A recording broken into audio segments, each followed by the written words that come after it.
নমস্কার, কেমন আছো বন্ধুরা? তো আমরা তো সবাই মোটামুটি ভালোই আছি। তো আজ আমি তোমাদের একটা দুর্দান্ত স্বাদের চিকেন কারি রান্না করে দেখাবো, যেটার স্বাদ হয়েছে পুরো মাটন কারির মতো। তো ভীষণ খেতে ভালো হয়েছে বন্ধুরা। তো তোমরা দেখতে থাকো আমি রান্নাটা কিভাবে করি।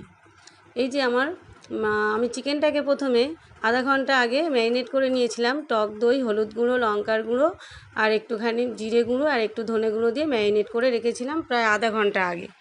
আর তারপর আমার গোটা গরম মশলা আর জিরে আমি এটা ফোড়ন দেব। আর পেঁয়াজ কুচিয়ে নিয়েছি, জিরি করে পেঁয়াজটাকে কুচিয়ে নিয়েছি, আর একটা বড় টমেটো কুচিয়ে নিয়েছি।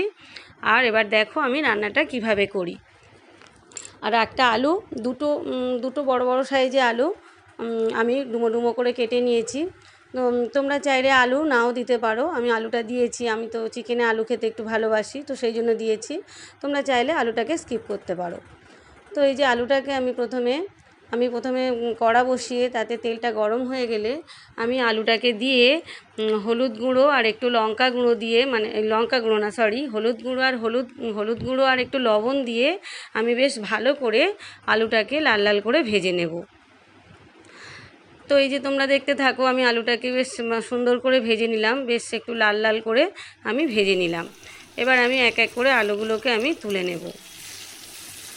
তো বন্ধুরা এই চিকেনটা পুরো খেতে হয়েছে একদম মাটন কষার মতো, খুব সুন্দর খেতে হয়েছে। তো আমি তো যখন রান্নাটা করলাম যখন রান্নাটা হয়ে গেল তখন আমার মেয়ে বা আমার হাজব্যান্ড এরা খেয়ে বলছে পুরো মাটন কারির মতো স্বাদ হয়েছে।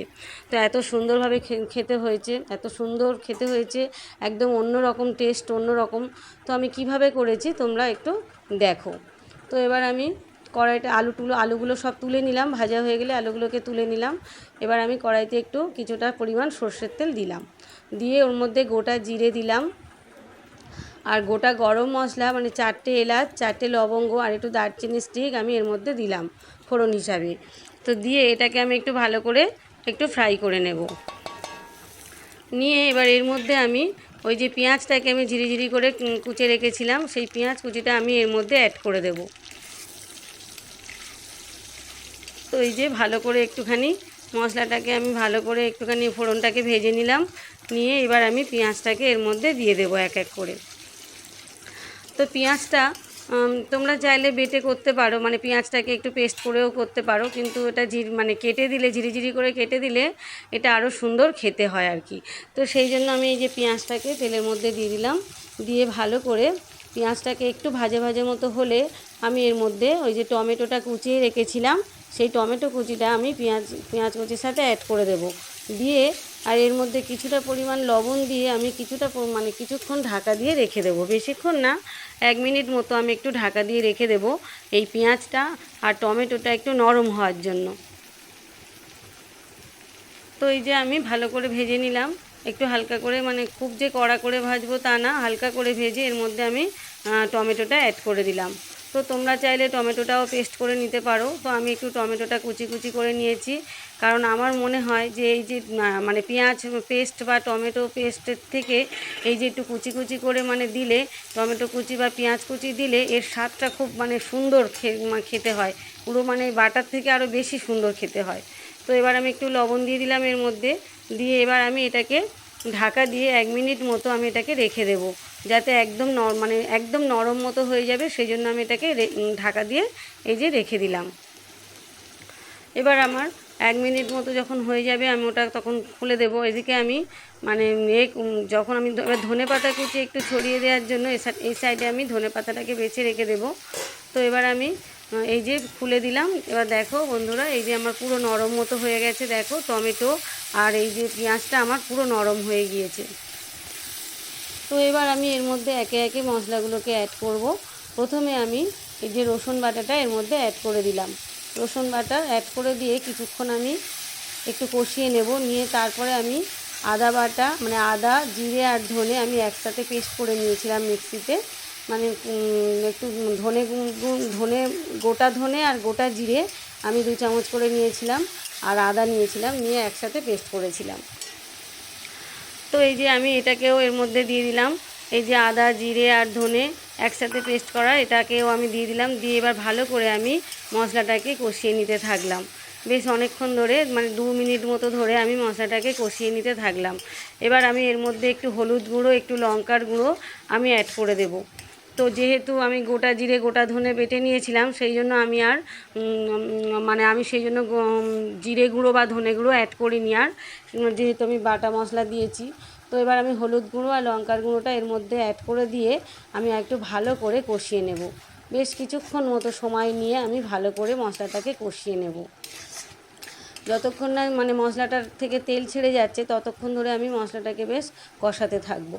আর ওদিকে আমি মাংসটাকে তো ম্যারিনেট করতে দিয়েছিলাম আধা ঘন্টা মতো। ওর মধ্যে টক দই মেশানো ছিল, টক দই, হলুদ গুঁড়ো, লঙ্কার গুঁড়ো, জিরে গুঁড়ো আর ধনে গুঁড়ো একটু আমি ওর মধ্যে মানে ভালো করে মাখিয়ে আমি ওটাকে আধা ঘন্টা মতো ওটাকে আমি রেস্টে রেখেছিলাম, মাংসটাকে মানে চিকেনটাকে। এইবার আমি এটা এর মধ্যে অ্যাড করে দেবো। তো মশলাটা আমার ভালো করে বেশ কষানো হয়ে গেছে, বেশ লাল লাল মতো করে সুন্দর করে আমি কষিয়ে নিয়েছি। তোমরা চাইলে একটু কাশ্মীরি লঙ্কার গুঁড়ো দিতে পারো, কিন্তু আমি যেহেতু কাশ্মীরি লঙ্কার গুঁড়োটা ব্যবহার করি না, কারণ ওটা আমার হাজব্যান্ড পছন্দ করে না বলে আমি ওই লঙ্কার গুঁড়োটা দিই না। ওটা দিলে কিন্তু খুব সুন্দর কালারটা হয়, একদম লাল লাল মতো হয়। তো ওটা আমি আমার হাজব্যান্ড পছন্দ করে না বলে আমি ওটা দিই না, আমি এমনি লঙ্কার গুঁড়ো দিয়েই মানে করি। তো এই যে আমি এবার চিকেনটাকে এর মধ্যে অ্যাড করে দিলাম। চিকেনটা তো আধা ঘন্টা আগে থেকেই ম্যারিনেট করা ছিল, তো সেটাকে আমি অ্যাড করে দিয়ে ভালো করে এই যে চিকেনটাকে আমি কষাতে থাকলাম। এবার আমি কিছুক্ষণ কষানোর পরে আমি আলুগুলোকেও এর মধ্যে দিয়ে দেবো, যে ভেজে রাখা আলুগুলো ভেজে তুলে রেখেছিলাম সেটাকেও আমি এর মধ্যে অ্যাড করে দেবো। দিয়ে আরও ভালো করে আমি কষাতে থাকবো, প্রায় 5 মিনিট মতো ধরে আমি এই মশলাটার সাথে এই চিকেনটা আর আলুটাকে বেশ কষিয়ে নেব। তো বন্ধুরা, রান্নাটা তো ভীষণ খেতে মানে সুস্বাদু হয়েছে পুরো। ওরা বলছে তো আমি তো মাটন খাই না, কিন্তু ওরা বলছে পুরো চিকেনটা হয়েছে একদম মাটন কারির স্বাদ হয়েছে, ভীষণ সুন্দর খেতে হয়েছে। তো সেই জন্য এইভাবে তোমরা একবার হলেও করে দেখতে পারো এই পদ্ধতিতে। তোমরা তো অনেক রকমের চিকেন রান্না করো, তো একবার এই পদ্ধতিতে করে তোমরা দেখতে পারো, কি অপূর্ব স্বাদ হয়েছে, যে দারুণ খেতে হয়েছে। তো এবার আমি এর মধ্যে এই যে আলুগুলো এবার দিয়ে দেবো, ভেজে রেখেছিলাম যে আলুগুলো, হলুদ গুঁড়ো আর লঙ্কার গুঁড়ো দিয়ে আমি হলুদ গুঁড়ো আর লঙ্কার গুঁড়ো না, হলুদ গুঁড়ো আর লবণ দিয়ে আমি আলুটাকে ভেজে রেখেছিলাম, সেই আলুটা আমি এর মধ্যে অ্যাড করে দিলাম। দিয়ে আরও কিছুক্ষণ ধরে সময় নিয়ে আমি এই মানে চিকেনটা আর আলুটা একসাথে একটু কষিয়ে নেব।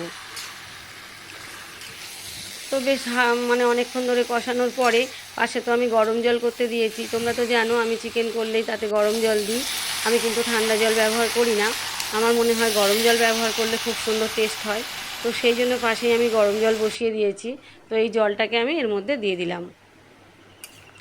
লোহার কড়াতে আমি ভালো করে কষিয়ে নিয়ে তারপর আমি এই কড়াটাতে আমি সমস্ত চিকেনটাকে দিয়ে দিলাম গরম জলের মধ্যে। দিয়ে এবার আমি লবণ দিয়ে ভালো করে পরিমাণ মতো লবণ দিয়ে দিলাম। তোমরা তোমাদের পরিমাণ মতো লবণটা দেবে, লবণ পরিমাণ মতো দিয়ে এবার আমি এটাকে ঢাকা দিয়ে রাখবো। বেশ 5 থেকে 7 মিনিট মতো এটাকে আমি ফোটার জন্য টাইম দেব, কারণ চিকেনটা আলুটা একটু সিদ্ধ হবে। তো আমার আগে থাকতেই কষানোর সময় কিছুটা পরিমাণ সিদ্ধ মতো হয়ে গিয়েছে, আর বেশিক্ষণ লাগবে না। তো একটু ভালো করে একটু সিদ্ধ করে নিয়ে এবার আমি